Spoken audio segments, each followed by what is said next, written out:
Salam dostlar, bugün sizlerle birlikte Brawl Stars'la kupa kasacağız. Gelin başlayaq.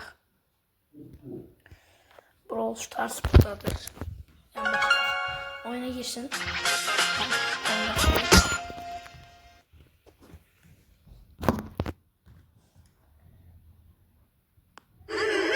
Oyuna girdim. İndi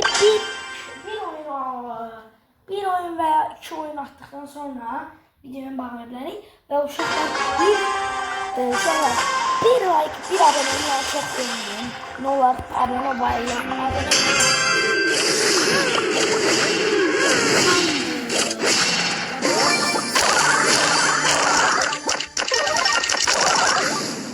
Sakın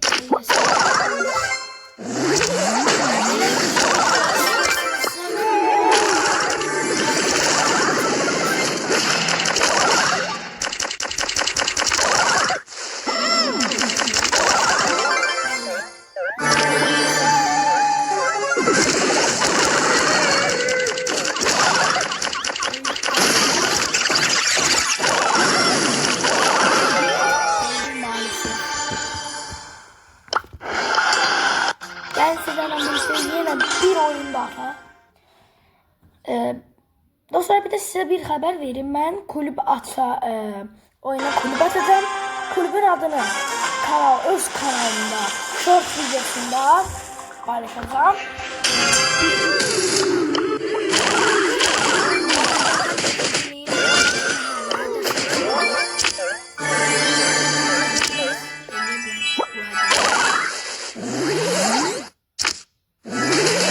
Aldı.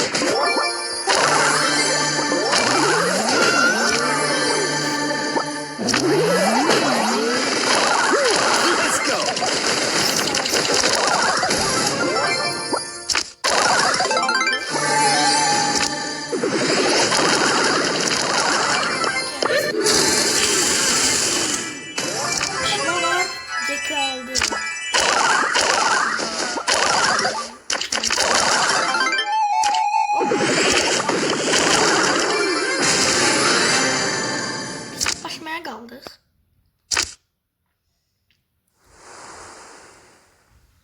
Bir milyarda da kalan adam. Ben Jesse kaldı.